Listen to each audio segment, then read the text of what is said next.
in order for us to understand whether it is safe to exercise when fasting or not, we need to first of all understand where this food is coming from, or where this energy in your system is coming from.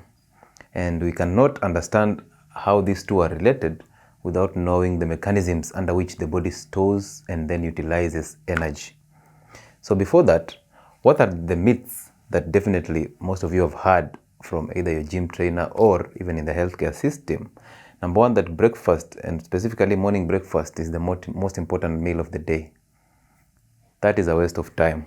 Why? Because every time you have your morning is starting, you will have a lot of energy in your system, because at around 3 to 4 a.m., there is production of hormones that are called counter-regulatory hormones.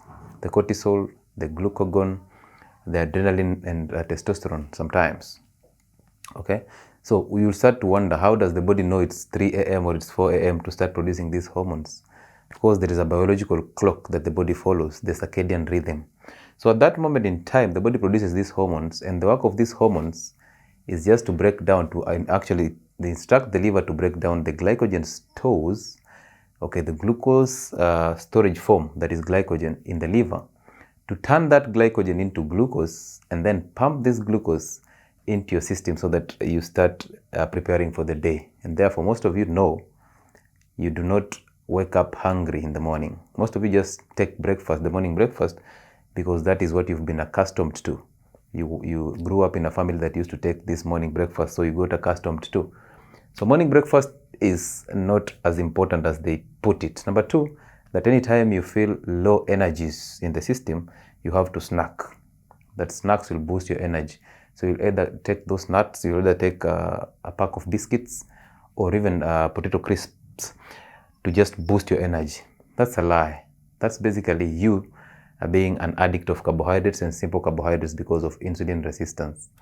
So that's another lie. And then the last one is, most gym instructors tell people that after an exercise, you need to eat a heavy meal that is high in protein for you to replenish the protein that have been, for you to replenish the muscles that have been worn out and to build muscle. That is also another lie. We will understand this point deeper as we go ahead with the video. So what are the facts? Fact number one, every time you eat a meal, that meal will stay in your stomach for around 2 to 5 hours. And in the stomach, we are mixing this food, we are adding chemicals, we are adding HCl, we are adding enzymes from different organs or from different cells to just make this food ready for digestion and absorption. So 2 to 5 hours. Now this begs for the question, how is it possible that somebody who works on construction site feels hungry and exhausted, and immediately after eating a heavy meal, ugali and your vegetables and meat, you are super energetic, and yet that ugali still stays in the stomach for 5 hours before you even absorb it and then start utilizing it as energy. So run away from that mindset. My construction workers, followers, those who work on construction sites, I want to advise you to run away from that myth, because the food that you've eaten is not even ready for you to convert it into functional energy, because this food, again, after those 5 hours, then it will head straight into the small intestines and take another around 12 hours for it to be absorbed and be ready for you to utilize it. Even though after absorption, it's still not ready, because remember, the body is not stupid. The body will utilize what is stored before what is coming in. Now, you have absorbed this. The only foods, or the only food types of foods that are ready for absorption are glucose in very small amounts. So most of the food that you eat has very little amount of glucose. We have the alcohol, and we have water. So these are the ones that are absorbed instantly in the system. But you realize if you eat a whole meal, then breaking it down to glucose to just absorb it will take a lot of time. So again, it's very minimal. But alcohol goes straight into the system, and also water goes straight into the system. And water will go straight into the system if you added in salt, because where salt goes, water follows. So those people who in the morning you want to eat sweets, you want to chew that chewing gum so that it boosts your energy or your concentration, you're basically a sugar addict, but you don't know, and you're in denial. Okay, so that is what is happening. And you can imagine, now you've eaten that meal, you need 12 hours to absorb it to get energy. And something that is weird here, basically a question that most of you will ask me, why do we then feel better after eating? How is it possible that this food will stay there for 12 hours and we will feel so energetic and very happy after eating that meal? And the answer is very simple. The body is not stupid. Anytime you eat the food to the fullest, there is a stretch in that gastric wall. That stomach wall stretches, and those stretch receptors there will notify a nerve that is called the vagus nerve. So that nerve will first of all send signals to the brain that we have had this meal and we are expecting energy from this meal in the next 12 hours. So since the body is not stupid, the brain will send signals to the liver so that it starts breaking down glycogen, and also in the muscles to break down that glycogen to give you glucose. And why is the body doing that? Because even in your homes, if you have a refrigerator, you will prefer the food that is in the store to be utilized first for you before you restock that refrigerator. That is the same concept that the body utilizes. So the body will burn the energy that is stored temporarily in the liver and in the muscles in form of glycogen to give you glucose. Now it is doing that because it is cleaning up the stores, emptying the stores in preparation for the new food that is coming in so that it can get space to be stored. And therefore, energy does not come from the food that we've just eaten. Energy comes from the energy stores. They are called the nutrient pools. The glycogen in the liver and in the muscles, these are the nutrient pools. So the body turns to this, breaks them down, gives you glucose. You utilize that glucose in cells and your brain, and then it prepares the stores so that the incoming food or the nutrients get space to be stored. Therefore, it is useless to tell us that when you eat, you get energy. It's also useless for a gym instructor to tell you that you're supposed to eat a very heavy meal for you to lift more heavy things, because again, eating a heavy meal does not mean you've eaten nutrient-dense foods. When your instructor tells you to eat ugali so that you can lift heavy, is a waste of time. Energy does not come from that ugali. Energy comes from the energy storage, which is in the liver, the glycogen, and in the muscles, and also in the fat cells. Now remember this, fat cells store fat, and this fat has a lot of energy more than the carbohydrate. So when you just turn your body into burning fat, you train your body to burn fat more than to consume carbohydrates, then you have a lot of energy to even lift heavy. Okay, and this burning fat, you train your body through fasting. Okay, so that is how you train your body to start fasting. And now remember that in your system, the fat will give you energy. Most people who are obese can take up to 6 months of burning fat, still getting a lot of energy. Most people who have vitamin adequacy, so we have a lot of vitamins in the system, like vitamin B12, like vitamin B12 and D, they can also be broken down to give you healthy energy, and that will take around 2 to 4 hours. So glycogen will be taken down in the liver and the muscles for around 12 to 24 hours, and that's why when you fast for 12 to 24 hours, you cannot burn fat. You're only breaking down glycogen in the muscles and then the liver. So you're still carbohydrate dependent. You've not started burning fat, and your body has not adapted to burning the fat to give you energy. And then lastly, the body turns to protein to break it down to give you another healthy energy. That's when you start getting muscle wasting during starvation. And this takes more like weeks, so that you can just waste that muscle. So the body taps into the energy, the protein in the muscle, to break it down to give you glucose, because protein also can be converted to glucose. So that is how the body reacts to all these things. Now, once you understand this, the idea of fasting will kill you, or fasting will cause you into fainting or losing energy or lacking all that energy to lift, will start disappearing. Run away from this idea that fasting will kill you, because fasting will not. If at all you have all these energy reservoirs in your system, how will fasting kill you? Your body will just turn to this and break them down to give you energy. So fasting is very necessary. Now again, the idea of you eating to get energy comes from the fact that people are so dependent on carbohydrates, and they have created a behavior to suit their addiction. And this behavior is the one that makes people come out with all these words, that carbohydrates gives us energy, that carbohydrates, you have to eat a heavy carbohydrate meal for you to lift heavy. All these are coming from carbohydrate dependency, and carbohydrates are just like a drug. It's an addiction that you cannot fight. If somebody tells you off these carbohydrates, then you start getting so mad about these people. So therefore, it is necessary for you to start fasting. It's also healthy for you to fast and then exercise, because remember, fasted exercises are the ones that the body utilizes or maximizes the benefits. Now, 90% of our diets are carbohydrates. Let me give you a breakdown. In the morning, somebody takes milk tea. It has sugar. Milk is a carbohydrate because once you boil it, then the protein is denatured and then there's no enzyme. You remain with carbohydrate. Sugar is a carbohydrate. And then you take seed oils in form of margarine. And then you take bread, which is a simple carbohydrate. And then you go ahead, some of you take mandazis, that is also simple carbohydrate. So that is your breakfast. Some of you feed your children on oats and cereals. These are still processed carbohydrates. Then after there, at 10, you also get tea and a piece of bread. That is still carbohydrate. You get to lunch hour, you eat maybe chapati and beans. Those are complex carbohydrates and a simple carbohydrate. Basically, 90% of your plate is carbohydrate. You add some cabbage. Cabbage is high in fiber. That is still carbohydrate. So your lunch is 100% carbohydrate. You go at 4, you take tea again, a carbohydrate. And then in the evening, when you're seated on that table to eat your supper or your dinner, you again go and take maybe rice and 2 pieces of meat, because your nutritionist said you need to take 2 pieces of meat. And then vegetables, which are high in fiber, that is carbohydrate also. And then you drink a cup of maziwa mala or sour milk, which is high also in carbohydrate. So basically 90% of your day, you've eaten carbohydrates, not forgetting you snacked on biscuits and cakes here and there. So everything in your diet is basically carbohydrates. How would you defend the fact that you are a carbohydrate addict? You cannot defend that, because the reality of the matter is all the foods that you are exposed to are simple carbohydrates and are carbohydrates for that matter. And that's the reason why when I tell you to drop sugar, wheat products, and that ugali flour, everybody starts getting mad, because the level of exposure you have to carbohydrates is wide.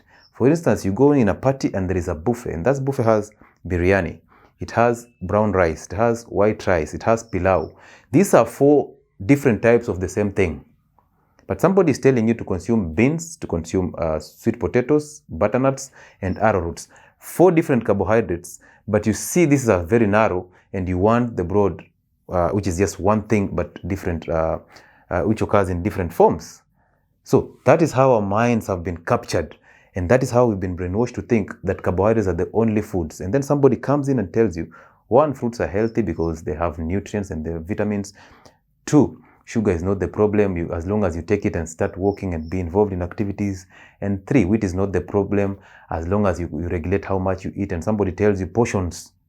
If you take portions, it's okay for you, forgetting that even a small portion of carbohydrate will spike your insulin, and that will bring you into more problems of insulin resistance in future. So this is how we've been brainwashed. So I want you to understand this. As we go back to the topic, well, basically we are just trying to relate this to, so I'm trying to make you understand where we are coming from before we even go to the real deal. So back to the question, is it even safe to exercise at the same time when you're fasting? And the answer is yes, the answer is also no. But this will depend on 4 things. Number 1, how long is that exercise? Number 2, what type of exercise are you being involved in? Is it aerobic or is it anaerobic? Are you doing just a cardio exercise or are you doing HIITs? Okay, and then how long is that fast? Are you in the first period of fasting? Are you between 12 to 24 hours? Are you headed to 48 hours? Are you going to break your fast and then continue again after eating? Or are you even in the 72-hour fast? So which exercises will be suitable for these different types of fasts? And then the last one has to be, is your body adapted to burning fat to give you energy, or is your body still carbohydrate dependent? Now, the reason why we tell you to fast is because we want to shift your body from consuming energy that is coming from carbohydrates to energy that is coming from fat. So you burn fat. So you want to get into fat adaptive more than carbohydrate dependence. Now, these two are exactly the same body types that we're going to talk about here. So fat adapted is where your body has been trained to get used to burning fat to give you healthy energy. Carbs dependent is where you are depending on burning glycogen in the liver and in the muscles to give you energy. So this is where you consume a lot of carbohydrates, and this is where most bodybuilders fall. Bodybuilders are here. They eat so much carbohydrates so that they can lift heavy. but they are not training their body to burn fat. And that's the reason why immediately after they eat their 8 chapatis and beans, 2 hours down the line, they are yawning. So they want more chapati. And they will defend that. Immediately after they eat those 8 plates of rice, again, they are complaining they're still hungry. They are even saying that this rice cannot give them energy. It's not enough to help them lift heavy. So they have to go for ugali and the portion meal ugali, forgetting that all these types of ugali are carbohydrates and they have zero nutritional value. They are empty calories. And that's the reason why most of you guys who are lifting heavily have a pot belly, because of carbohydrate dependence. So this is what you're supposed to run away from. And what myth is propagated in the gym nowadays is basically eat so much carbohydrates so that you can lift heavy. That carbohydrates are energy giving foods, and therefore your diet has to be, if you're preparing for a session or you're preparing for maybe a competition, you should invest in carbohydrate diets and protein diet, because that protein will help you replenish the muscles and that carbohydrate will help you get the energy, forgetting that the energy that you're getting is not coming from food, is actually coming from storage, from the liver and from the muscle. So that is what I want to put across. Now, one thing that you also want to understand here is that in the body, there are 2 things that are involved. You have the good way of breaking down muscle, because remember, if you are wasting your muscles, people will tell you that if you don't eat healthy protein, after training, you will start wasting your muscles. Now understand this. There are 2 ways in which wasting muscles is healthy and is also bad. One, the good way. If you lift heavily, you get those micro tears in your muscles. These micro tears, once they get repaired, then you get the strength to lift even higher or higher weights. That's the essence of progressive lifting. The bad way is if you are starving or if you are a gym goer. So you just go to the gym and then you're lifting heavy, you're a bodybuilder, you're lifting heavy. So your body is carb dependent, is carbohydrate dependent. So definitely this one will take you into muscle wasting. Why? Because the body is used to burning carbohydrate to give you energy, but not fat. And therefore, if you deplete the glycogen stores in the liver, the body turns to the protein in the muscle, starts breaking it down. So it has not adapted to burning fat.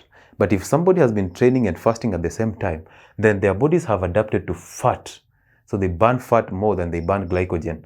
And therefore, the body will never turn to protein before it breaks down fat. So this is what you're supposed to unlearn. For you to repair those muscles, you need something called human growth hormone. Now, human growth hormone is only produced when you're exercising and when you're fasting. So human growth hormone and testosterone will be produced when you're exercising heavily, when you're lifting heavy, basically those anaerobic exercises, and when you are fasting. Now, that will help you to grow your muscles, and that will also help you to repair those worn out muscles. So this is the reason why you need to fast and combine fasting with exercise, because also remember, on one side we have autophagy because of maybe a 24 and above fasting. So that autophagy cleans your cells, and also there's fasting. And then on the other side we have mTOR. Now mTOR is where you're eating protein diet, and then you're also lifting heavy. So you need to balance between mTOR and autophagy.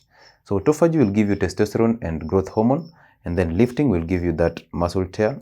So once you repair that through growth hormone, and then you get adequate results of your workout and your fasting. Now I also want you to remember that a fast beyond 72 hours, everything goes back to normal. Those people who are carbohydrate dependent, they are the ones who have a lot of problems in fasting.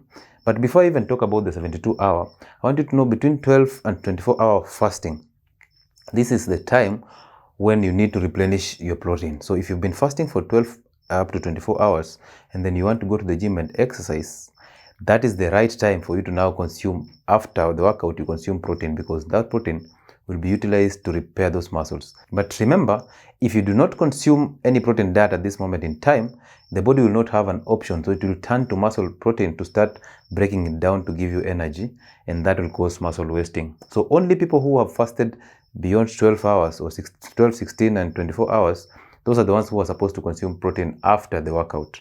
Okay, now on to the 72-hour fast. When you're doing a 72-hour fast, for those who are fat adapted, these ones can utilize exercise at any level, straight from 12 hours all the way to 72 hours. They will not have all the issues because their bodies have adapted to burning fat more than burning glycogen. and the carbohydrate. But the carbs dependent, these ones have a very hard time to start doing different exercises at different levels. So they will manage, yes, because they have glycogen and they have also the fat, so they have a lot of energy in the system. However, immediately after the exercise or during the exercise, they will feel a little loosey, they'll feel dizziness and this tiredness. And that is because the body is always dependent on the carbohydrate intake and burning of glycogen. That's the reason why it's always easy before you start fasting or before you start exercising and you want to gain, you start by fasting. First of all, you edit your kitchen, get into healthy keto diets, then start fasting, then your body shifts to breaking down fat. Then once you get into fat adapted, then now you can combine that with exercises, because at that moment in time, you will not experience all those issues that the carb dependent get through. So 72-hour fast, then that is a prolonged one. But at this moment in time, still the fat adapted ones will still have an easy time, but the other ones will have an easy time. However, now at this moment in time, their bodies have no option. They have not taken in carbohydrates for 3 days, so their bodies lacks a choice and then heads direct to fat adapted. That's an advantage. So once you get into 72 hours and your carbs adapted, you automatically shift to being a fat adapted person. So your body starts to burn down fat. The best part of that is your body will remain in that state until you go back when you break your fast and start eating carbohydrates. And then you revert back to that. And this one will get you into so many problems. So at 72 hours, these ones are safe. The carb dependents are also safe because they go into fat adapted and they start burning fat. Now, the most important part of this video that you're supposed to pick from it is, like, generally, people who have carbs dependent, those people who consume carbohydrates for them to lift, are the ones that will have a lot of problems during weightlifting. And these people who are fat adapted, those who have been fasting, then now start combining fasting with diets, with the gym, are the ones who experience it safe when they are fasted. So it's only fair that you start by fasting, healthy keto, and then you go to the gym. And then yes, it's safe, you can fast as you train, but however, just understand if you are between the two, then one will be more difficult than the other until all of you get the 72 hours and then you become at par. And then 12 to 24 hours of fasting, there is no problem. Everybody can, be it a carb dependent or a fat adapted, you can still fast and do an exercise. You can do even the anaerobic or the aerobic. Both of them can work easily with you. Beyond 24 hours, then these ones start experiencing problems. But the fat adapted can still train. However, understand this. If you're going beyond 24 hours of fasting, go easy on that hard exercise. Go easy. Do it, but go easy. And above all, use your common sense. Your body talks to you all the time. So do not rush into just carrying, lifting heavy because you want to gain maximally, but you forget that your body is adapting. If you're a carb dependent person, understand if you're getting that lousiness, that dizziness is a transition phase from you getting from carb dependent to fat adapted. So keep on pushing, but use common sense. Don't ignore the body as it communicates to you.